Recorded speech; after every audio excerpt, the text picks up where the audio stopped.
Non, non, le président Poutine n'est pas spécialement isolé, contrairement à ce que l'on nous a dit. Il y a évidemment beaucoup de pays qui l'ont condamné à l'Assemblée générale, mais c'est une condamnation un peu formelle à l'Assemblée générale. Mais concrètement, tout le monde sait qu'en diplomatie, en politique aussi d'ailleurs, et puis dans la vie quotidienne aussi, il y a parfois, comme on dit, il y a loin de la coupe aux lèvres.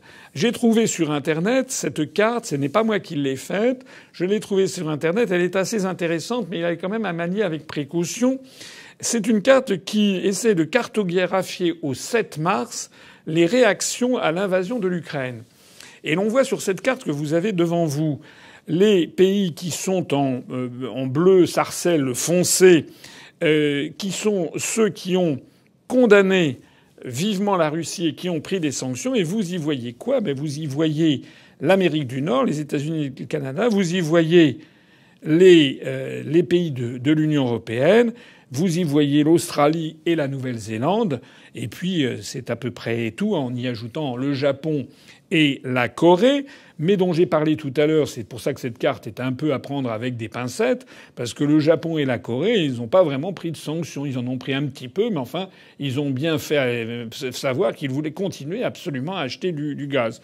Et puis on trouve, côté latino-américain, on trouve également la présence de la Colombie, de l'Équateur, du Costa Rica et du Paraguay. Bon, les spécialistes de l'Amérique latine savent que ce sont des pays qui sont complètement sous la coupe des États-Unis d'Amérique. Donc ça veut dire que dans le monde, si l'on veut bien comprendre que ces pays qui sont de couleur bleu sarcelle, bleu turquoise très foncé, sont les seuls qui ont condamné et pris des sanctions puissantes à l'égard de la Russie, eh bien on s'aperçoit que c'est en fait l'OTAN, c'est-à-dire les États-Unis, l'OTAN sur l'Europe, et puis les prolongements en Extrême-Orient, en Asie, dans le Pacifique Sud, l'Australie et la Nouvelle-Zélande, c'est le pacte ANZUS, dans le Japon et la Corée, et puis quelques pays d'Amérique du Sud. Voilà. Le reste, eh bien, les pays qui sont en bleu turquoise clair sont des pays qui ont condamné sans prendre de sanctions.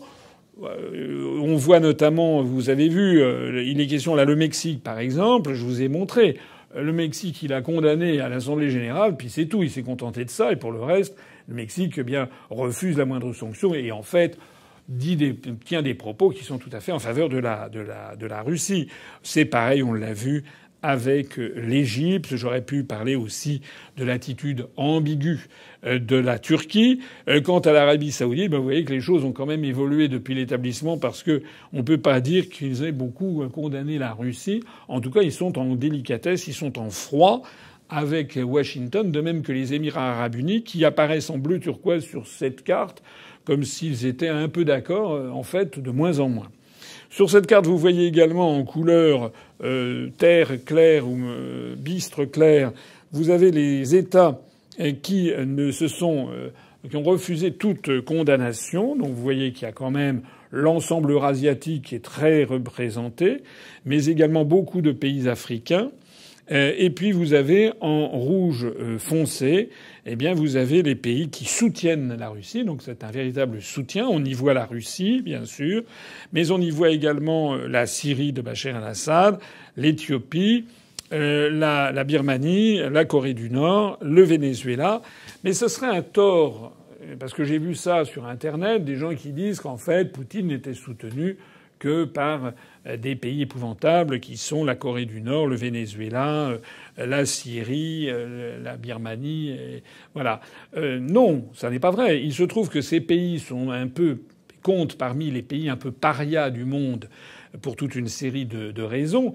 Donc eux, comme ils sont un peu les parias et qui sont en guerre quasiment ouverte avec les États-Unis d'Amérique, eux, ça ne les dérange pas d'afficher un soutien de crâner, si j'ose dire, sur la scène mondiale, d'afficher un soutien massif à la Russie, ce qui est quand même pousser le bouchon un peu loin.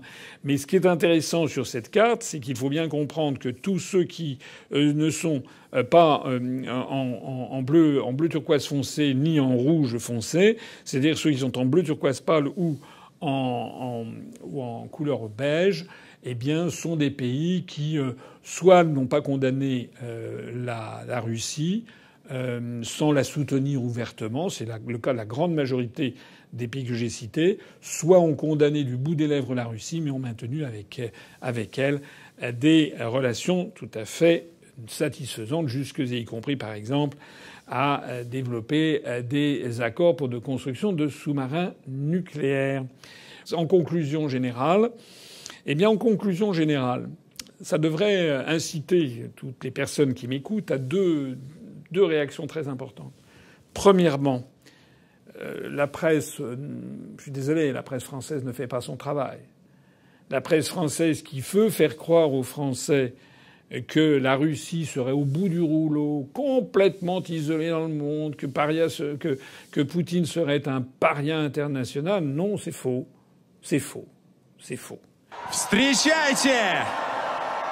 Президент Российской Федерации Владимир Владимирович Путин!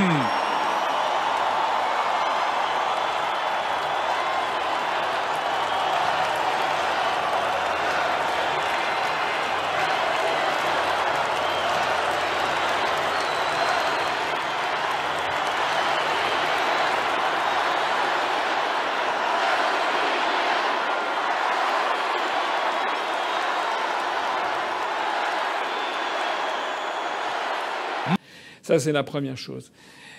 Encore une fois, je ne suis pas là pour soutenir Poutine. Je suis là pour dire ce que je pense être la vérité.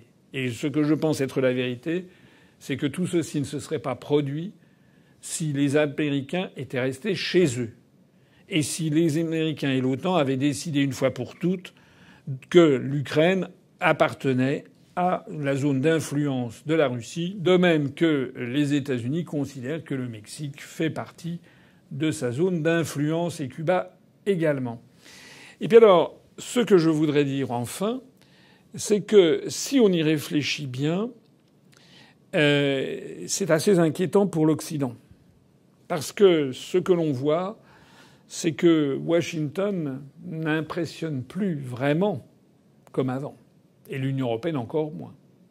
On est en train de voir avec cette carte et avec tous les éléments que je vous ai donnés auparavant, on est en train de voir se dessiner un nouveau monde, qui est un monde, le monde du XXIe siècle, ne sera pas le monde sous influence américaine, tout le monde mangeant du McDo.